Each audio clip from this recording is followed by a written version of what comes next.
Hello, everyone. This is Luca Majno here with Frank Gregory Ford again. This is Global News Update on TLBTV, courtesy of the Liberty Beacon Project, where we give you complete backstage and up-to-date info as to the developments occurring in our world today. And I think what I'm going to do is I'm going to change that intro a little bit and talk about the fact that what we have gone through until now is the major part of what's happening today. And a good day to all of you, and thanks so much for watching. Again, Greg, how are you doing? I am in fine form, Luca. Can't wait. Oh, well, since we're talking about, you know, so much doom and gloom and negativity, it's kind of hard to swallow sometimes. So today I thought we'd start a snapshot with two kind of humorous images just to make people lighten up a little bit. So I'm going to share screens with you and put this one up. A new warning sign: beware of smartphone zombies. Boy, that's really needed too. Yeah. Anytime I drive through a Walmart parking lot, I realize that. And it's true too, because people actually walk into stuff. They're walking on the they're walking on the sidewalk and they slam into a pole or they fall or they trip because they're not watching where they're walking. So imagine doing that behind the wheel of a car, right? Well, they cross the street. They don't even look. No. Okay. What is this? This young kid was forgotten at the at the airport, and it's like, you know, the pilot looks at the co-pilot and says, "Oh, we got to go back in. We forgot somebody on the front." It's obviously Photoshop, but I thought it was absolutely adorable, and I thought it'd make a lot of people laugh, so I had to throw that in, courtesy of a friend of mine in Europe. So, you know, I've thought about hitchhiking, you know, yes, before, but not like that. No. This is very significant, and I'm going to be reading this as well, so bear with me. This is really critical as far as I'm concerned, because most people don't know this. Greg, you've probably heard it before, but I wanted to say this because I found it in my vault of special treasures today. Over the past 214 years, past presidents and political leaders have tried to warn the public that the U.S. government is under the control of an invisible government owing no allegiance or acknowledging no responsibility to the people. They virtually run the United States government for their own selfish purposes. They practically control both parties. It operates under control of a I can never say that. It operates under cover of a self-created screen and seizes our executive officers, legislative bodies, schools, courts, newspapers, and every agency created for public protection. As a result, we've come to be one of the worst ruled, one of the most completely controlled and dominated governments in the civilized world. No longer a government by free opinion, no longer a government by conviction and a vote of the majority, but a government by the opinion and the duress of a small group of dominant men.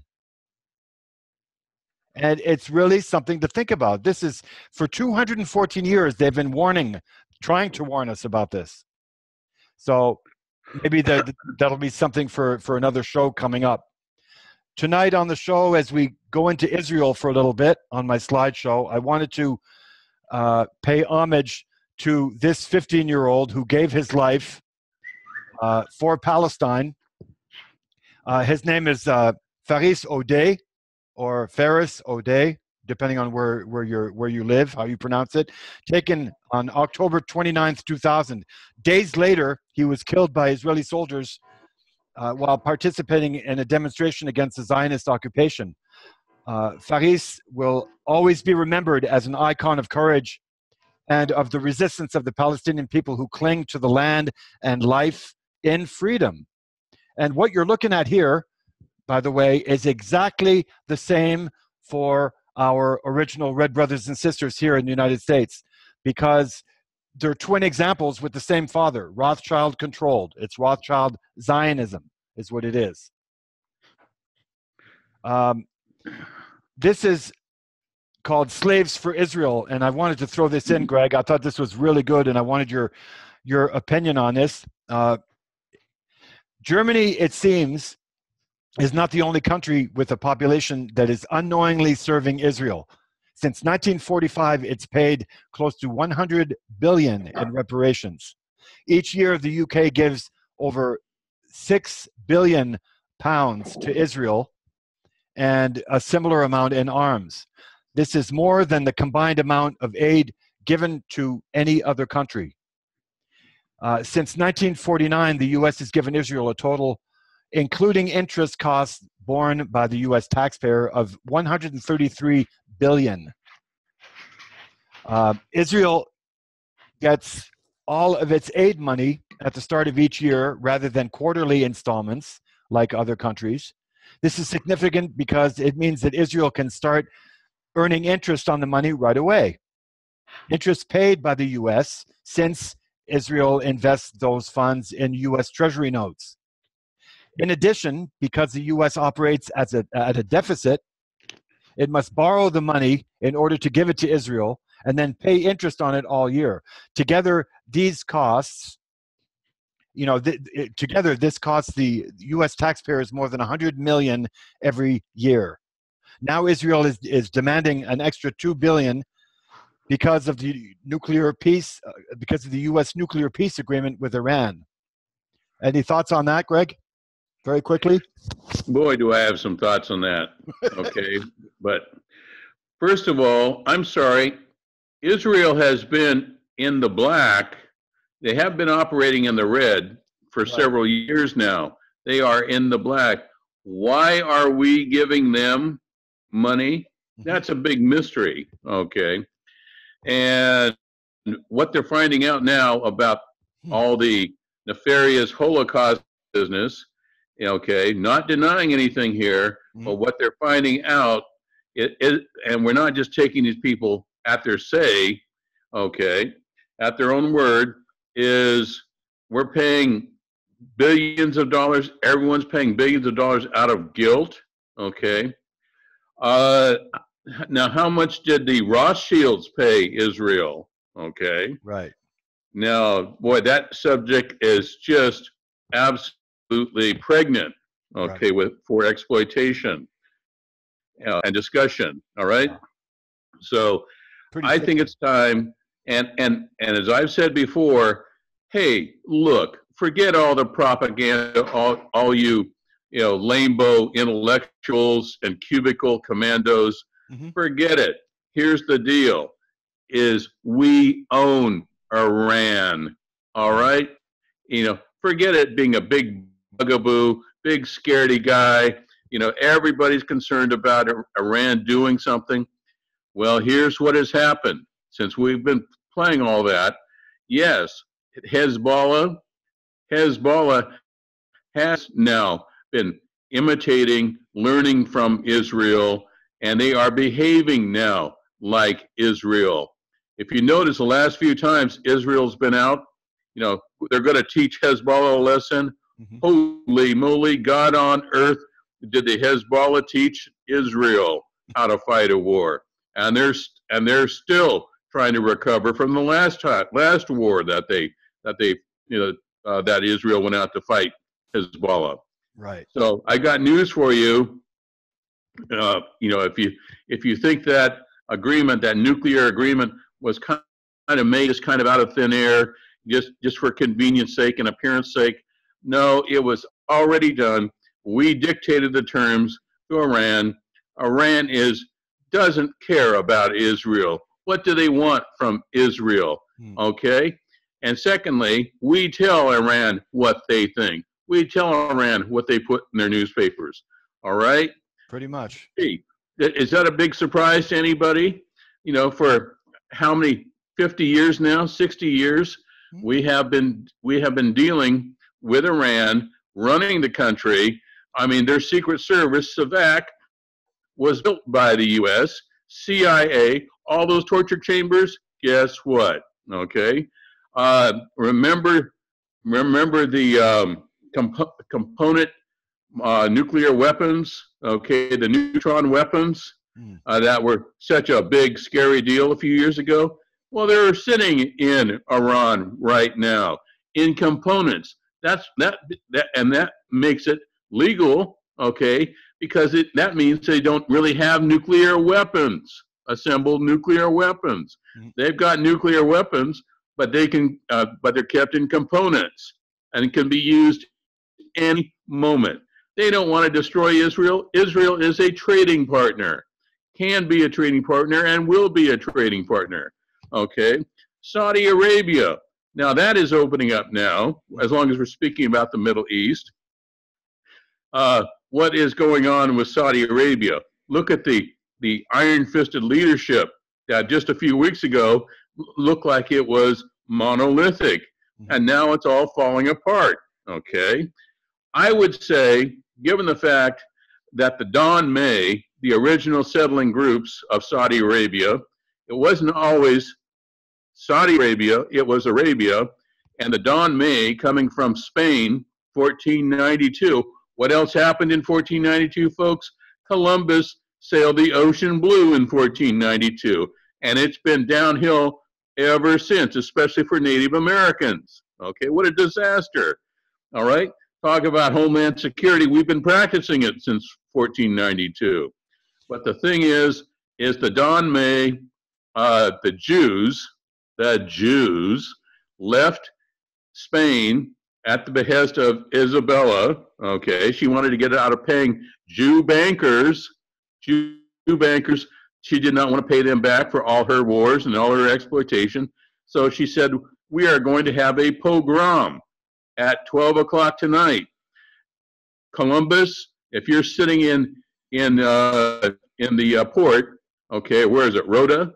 If you're sitting in port at 12.0001, you're going to find yourself in the middle of a Jewish pogrom, okay? So guess what? Most of the Jewish population left to go to Turkey, okay? Turkey, and where they are at now, and they form the core of the Turkish Military Officer Corps, and the other group went to Arabia, as in Saudi Arabia, as in the Arabs were carrying around their national treasury in a wooden chest on the back of a camel. Well, guess who shows up? Jewish bankers. All right, and it's been downhill ever since. Okay, seems like so. A little history lesson there, folks. But now all those chickens are coming to roost. Right. And that's what we're seeing, okay, with the Saud family, all right? They're cleaning house from all the crooks, okay? The Bin Ladens, go back and check out the Bin Ladens, folks. Oi, oi, okay? I got news for you. Oi, all right? Guess what? Okay, they're Jewish. They're Yemeni Jews. All right? This is all house cleaning. Hate to break it to you and give you some painful revisionist history, but you better make sure you know where you're leaping for when the next war rolls around and you offer your kids up for sacrifice, okay? Because, yes, we're going to have a few more wars, and it has nothing to do with the thinking people and the intellectuals of our countries. No, it has to do with war being good business. And that brings me to the other topic that I want to discuss with you folks, okay? All right, everybody that listens to our show, Luca, for those who actually have the stones to step up and do research, they find we're never wrong, okay? We're never wrong. It's real simple. Don't believe us. Go do your research, and you'll find we're never wrong, all right? So I have something. I did have something the other evening. I said Las Vegas, the massacre of Las Vegas. Hey, business as usual. Oi, oi, CIA, oi. Okay, well, poor Mr. Ham. Oh, did I say Paddock or did I say Ham? Okay, see, he must be Jewish with a last name like Ham, right? Well, Mr. Paddock, okay. What's in a name, really? Okay, well, it appears that that whole shooting procedure, massacre, largest massacre in U.S. history, okay, terrorist massacre, short of 9/11, of course, which was brought on by who? Oi, Oi. Okay. Well, guess what? Okay. That was Jade Helm. We said Jade Helm. Check it out. Jade Helm. All right. Check it out.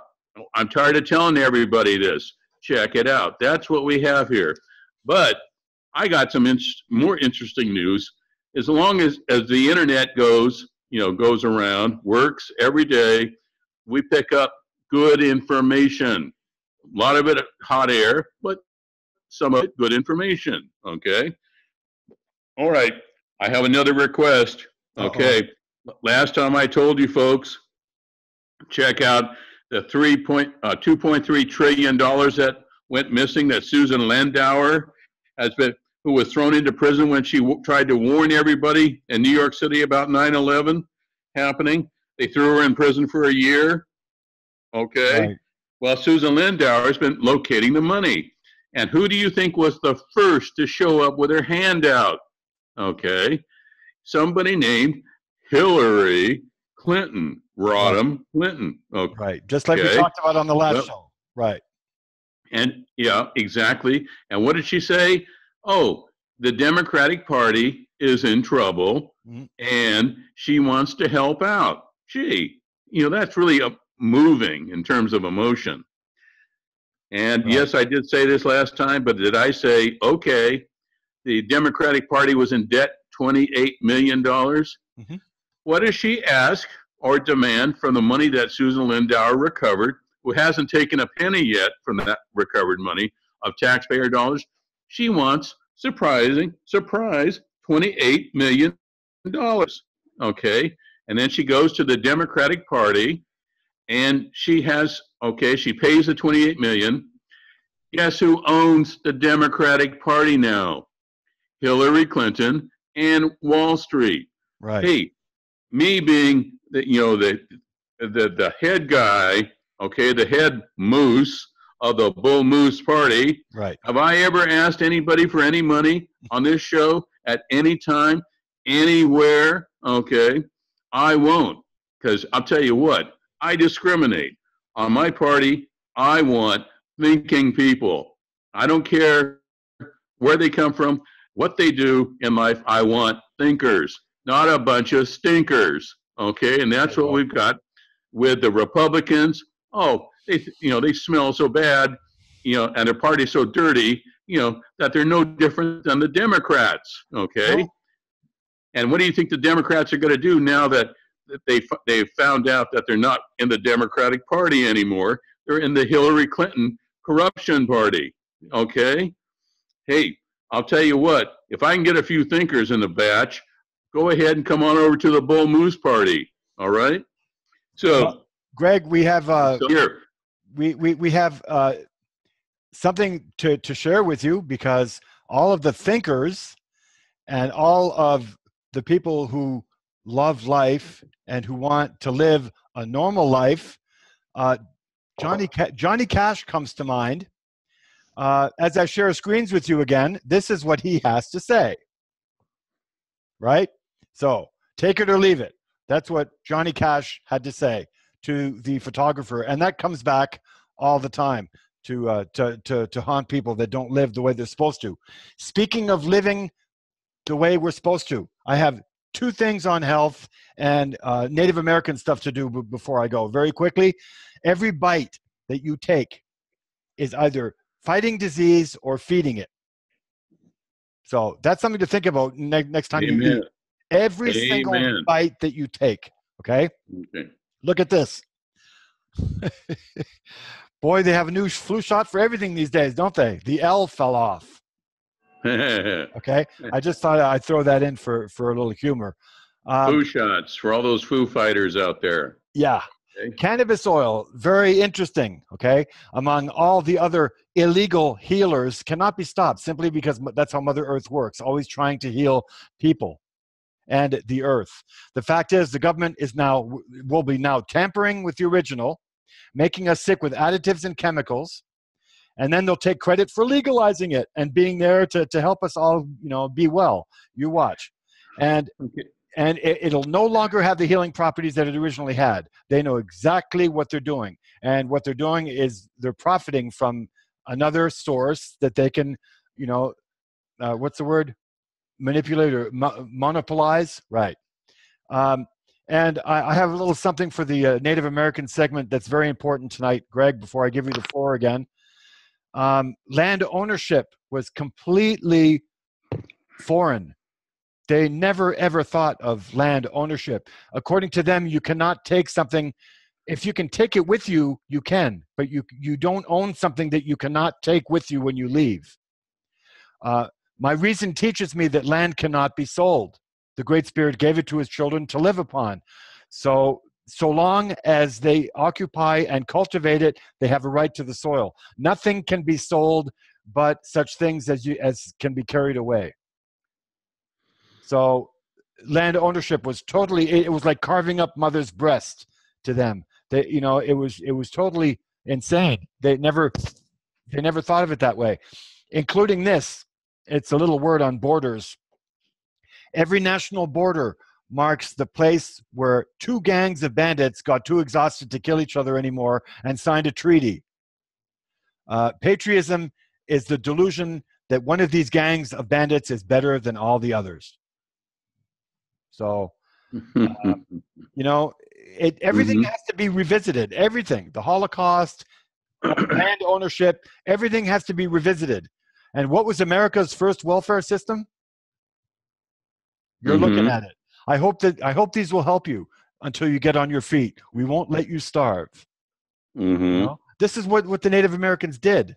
And this is something 1604, I believe it was, in St. Croix Island in Maine, in the state of Maine. There's a little island called St. Croix Island where the Europeans came in at first.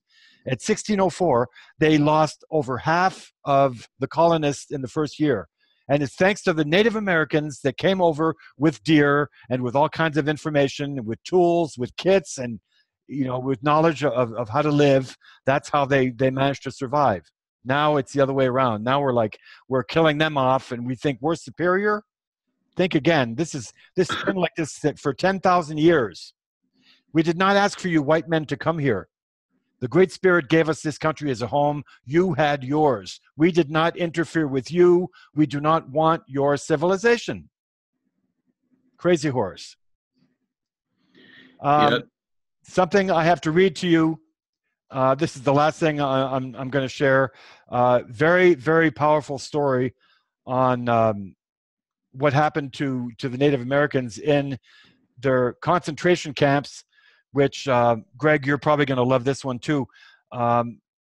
It's the story of alienation, because the first thing that happens when you go to these residential schools, they cut your hair, you can't speak your language anymore, you lose your culture, you're not the same person. And then at one point, I think it was something like 50 or 60 years later, they started closing. So when the school closes, the guy automatically wants to go home, right? It was a warm summer evening when I got off the train at Tahoe Station. The first Indian I met, I ran up to him and asked him to, you know, run to the Pueblo and tell my family I was home. The Indian couldn't speak English and I had forgotten my Pueblo language. The next morning, the governor of the Pueblo and two war chiefs come into my father's house. They did not even talk to me. They did not even look at me. The chief said to my father, "Your son, who calls himself Raphael, has lived with the white men. He has been far away. He has not learned the things that Indian boys should learn. He has no hair. He can no longer speak our language. He is not one of us." That comes from Gun Elk, who is Taos. So it really rings home that, you know, the amount of damage that the residential schools did to the original people. So with that in mind, that's why I wore this vest tonight and the last time as well, because it's to show honor for them and what they had to go through and what we're trying to bring to life, like we're doing on every other subject. I don't think, Greg, I don't think we even lose material. We could do this show for the rest of our life and never run out of material to talk about. Sometime, if the listeners would like to hear it, I'll have my uncle, who is an instructor at the Native American school in Riverside, California. Mm. Okay, come and give his perspectives. Okay, on Uncle Dewayne, by the way, Mm. who has taught there for almost 40 years, and he needs to show all the there's some good things about integration and of the cultures and races, and there's a lot more bad. All right, each race, okay, has its good points, but looking at the white Anglo-Saxon race Mm. like today, and I find out that the great wealthy families of the Anglo-Saxons, okay, were some of the leading Nazis in America. Nazis, all Yeah. right. And then I find out, their big get together every year is only a few miles from where I'm at right now in California. Okay, so these things, revisionist history does have have its place. Okay, and I think between the Native Americans, how they were massacred, as we were saying earlier, in terms of percentages, Native Americans were wiped out to a greater number than in Europe, supposedly than the Nazis did to the Jews. Okay, the Holocaust of the Jews. You never hear about the Holocaust of Native Americans, do you? Why is that? Okay, I mean, look at the situation that we're in now. I think my sister, who is a Washoe Indian, okay, she's Washoe and Paiute. She actually was telling me that the Donner Party, okay, that was stuck, and they ended up eating each other. Okay, well, the Washoe Indians actually went in, saved the Donner Party, bring them food, and what did the Donner Party do? They actually attacked the Washoes, okay, that are near the Lake Tahoe area, and tried to eat them. Okay, I mean, what does that tell you about the type of people, of the great American pioneering spirit? When they try to murder the people that are trying to help them, boy, why does that resound so much even today? Okay, with the situation. Okay, now I know we're running out of time here, so I need to get this out to our listeners. And I really appreciate you letting me give the time to say that, because that was really important. Oh, right. Well, my pleasure as always. Okay. All right. I got this. By the way, I found out today, Jack Ruby of the JFK assassination. Everybody know Jack Ruby? All right. He assassinated Oswald. Mm-hmm. Well, guess who he was working for? This just came out. Who he was working for before he went and joined all organized crime down in Dallas. He was working for Congressman Richard Nixon. All right, Richard Nixon, my old boss. Okay, was Richard Nixon. That's who Jack Ruby was working for. Okay, now please somebody call in and tell us that they shouldn't release the rest of the JFK files. Okay, and I also heard that Donald Trump might actually have some of his relatives, close relatives, that might be implicated in the JFK assassination. Mm-hmm. So I just gave you some very good information, okay, about how all the Nazis, the American Nazis, in the Bush family, okay, deeply involved in the assassination of JFK. All right? So that's why no more horse shit, no more bullshit, no more CIA this, CIA that. Okay, if they were implicit in slaughtering on American streets our elected American president, people need to be brought out and made aware of that. And guess what? If it requires that George H.W. Bush be thrown into prison for the rest of his miserable life, all right, fine. And here, I got something to throw.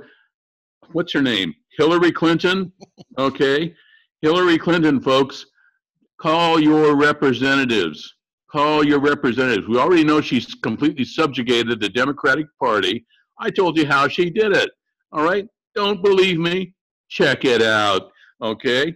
But here, all right, this is something really legitimate that everybody should insist on. This Clinton Foundation, you know, it brings tears to my eyes and gets me misty every time. I might choke up to think about it, okay? They need to have a good old-fashioned audit, all right? An audit of the foundation, okay? Here's why. They've been reporting, what is it, that they've taken in $1.5 billion, billion with a B, worth of donations, okay? Well, that's illegal, folks, to lie to the American people, to lie to the government. Oh, but I just found out, you know who some of our largest contributors are to the Clinton Foundation? The CIA. The CIA is donating to the Clinton Foundation, and ostensibly, the Clinton Foundation was supposed to be helping research AIDS and a treatment for AIDS, HIV/AIDS. Right. Oh gosh, I get misty-eyed over that one too. They're such good people. All right. Well, let me see. In the meantime, the Clintons have sold 20% of our radioactive resources, isotope resources, okay, to Russia. Right. All right.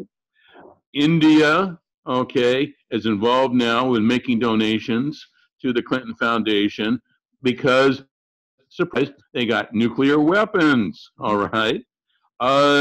Africa, most of those brutal, ruthless, savage dictators they have in Africa, guess who's giving billions of dollars to the Clinton Foundation? These monsters. All right.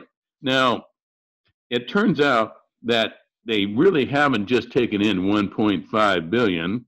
They've taken in close to $200 billion. Okay, $200 billion. Pakistan. Okay, we have mining interests from Canada. Remember Haiti? Haiti. Okay, when they had that massive earthquake. Well, they have less than 5% of the money going back to rebuild Haiti. Okay, right. And you say, well, 5%, well, that's pretty good. Okay, well, the Clinton Foundation took in, they know of, $15 billion. $15 billion. And one concession was made out of the whole thing, okay, for Haiti. It was exploitation of their gold reserves. Right. Guess who got the license, folks? Who didn't even have a mining company? Hillary's brother, okay? So what I'm saying is, what I want to know is, and what I'm giving you, okay, is some really delicate information now, all right? Hillary Clinton is a psychopathic crook, okay? And she has been using the funds, okay, from her Clinton Foundation. God, I get chills just saying that, the Clinton Foundation, all right? She's been buying politicians, okay, U.S. politicians. She's been supporting the Democratic Party through all of these donations, okay? Just ask Mr. Comey, okay? Mr. Comey about this. Ask Mr. Mueller about this, all right? And I couldn't figure out, this is personal, one-on-one, mano-y-mano, okay? Is when I reported, after being tortured and renditioned in Iraq, myself, okay, you know, I came back and reported to the FBI that this was going on, and it was centering around Abu Ghraib prison, okay? What happened there is Mueller, okay, and you've seen on our site, you can see evidence that Mueller was informed of what was going on at Abu Ghraib prison, is that something called copper green. Copper green was coming about, okay? Every single one of those countries I informed you of, okay?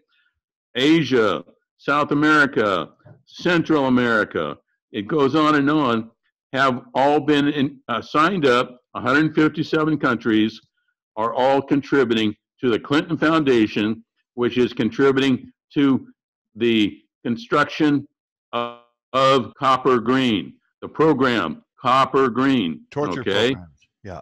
right. All those hideous dictators in all these countries are sending their dissidents to the Copper Green black operation sites. Okay, and and part of the deal is guess what? Is they make a donation. Those countries make donations to the Clinton Foundation, the Clinton Foundation. All right, they make donations. That way, they don't appear to be making donations to a sinister CIA operations front. They make it to the Clinton Foundation. That way, we get all our politicians bribed. Okay, that's what it's basically called for people in the know. The Clinton bribery program. Okay, and all those dissidents that are trying to stop the exploitation of their country by the U.S. and the CIA. Okay, they disappear into black operation sites. All right. So and by the way, Harvard University, Yale, of course, Yale. You know, Yale's going to contribute to the Skull and Bones founders. So, okay, all those American Nazis. All right, and then DOD. What was it? Even members of Congress are directing U.S. funds into the Clinton Foundation. Okay, let me see. CIA, of course, and let me see. Okay. Gosh, this just goes on and on. This is really scary. But what I'm asking is the Clinton Foundation has never been audited. Right. Okay? And I don't mean another Price Waterhouse, make-believe, phony baloney. Anybody that saw the Academy Awards this year knows who Price Waterhouse is. Okay? They're constantly being busted for lying to somebody, for misleading somebody, for cheating somebody. Okay, you know, that's the first time somebody said something was amiss with the Haiti funds, Price Waterhouse came in, okay, and did the cover up. No, not one of those programs. No, how about a good old IRS audit? Okay, how about an IRS audit? And they're also going to find out that, first of all, when you set up a foundation, it's for one single cause, okay? Well, anybody, unless you've been comatose, comatose in a bed for the last 15 years, okay, you will know that basically the Clinton Foundation will set up and receive money from anybody, anytime, anywhere, okay? And whatever disaster comes along, all of a sudden they're contributing to it. Okay, they're providing relief funds. The latest is all the hurricanes in the U.S. Right. Okay, sure. They can't do that, people. Understand, but all the premises of a foundation means that you have to give it to a singular foundation. So they always go back to saying, oh yeah, they're helping AIDS victims. Oh, pound sand, Clintons. You need to be in prison, okay? You need to get first of all, a real job. You need to, and that's a good place to learn how to make license plates and furniture, okay? But guess what, folks? Here it is. This is the truth. Hillary Clinton, okay, if you get her into a mental facility and get her a good mental evaluation, all right?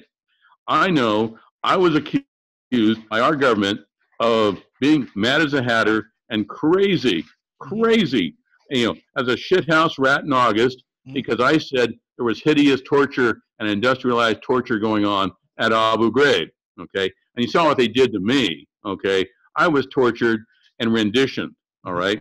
Well, Hillary Clinton, okay, folks, needs to be put into a facility, say a 72-hour hold and evaluation, okay? Here's what they're going to find. They're going to find that Hillary Clinton is actually putting together another presidential run, all right? Now, how does that sound to a normal person, Luca? What do you think? Another presidential run, all right? I would say that Hillary Clinton is certifiably psychopathic, okay? We know she can kill without the slightest bit of guilt, Okay, any issue like that. How many is it? 250 people dead now? Pretty much. Notable people dead now, okay, that have been in contravention of her programs. Okay, she kills without even breathing hard. Okay, But I think a lot of the problem with her is that she can say, fine, arrest me, take me down, but I'll take you down. I'll take every one of you down with me. fine. That's Let a her. very, very good point, because nobody wants to get taken down, right? Right. Maybe that's subject for discussion on the next show. But we're running out of time, big time. We're already past the point of. Okay. Demand an audit. Hillary Clinton is, and the Clinton Foundation, that other crook, that notable crook of U.S. history, Bill Clinton. Okay. All right. Audit their foundation and get ready to slap the cuffs on. Okay. Give them some ankle bracelets. Okay. That transmit their locations. Okay. Put them in prison. Get them out of the American scene. All right. They are going to bring America down. Okay. And that's because Hillary Clinton is a certifiable psychopath. All right. Her husband is a certifiable psychopath. Okay. All right. I mean, just ask the parents of Seth Rich what they think of the Clintons. Okay. I can imagine. So, all right. There it is. We're going to demand an audit of the Clinton Foundation. Okay. Good idea. Enough of supporting Copper Green, the most monstrous program of all time. I don't care if it makes the CIA happy. All right. Too bad. I don't care if it makes Israel happy. The L3 Corporation, all right, where they make a fortune off of it. Too bad. All right. That's it. And I want to hear from my listeners. Hey, if you think Jade Helm is responsible for Las Vegas, okay, great. I want to hear it. All right. If we are going to audit Hillary Clinton, absolutely. I'll tell you what, the money that is returned to the American taxpayers, that's a great idea, but I'm going to make an offer. I'll start up, fund, and structure the program, okay, of the Bull Moose Party. That gives us a third choice of all our listeners. That's a third choice, not this ridiculous Democratic mess, okay? And Jesse Ventura.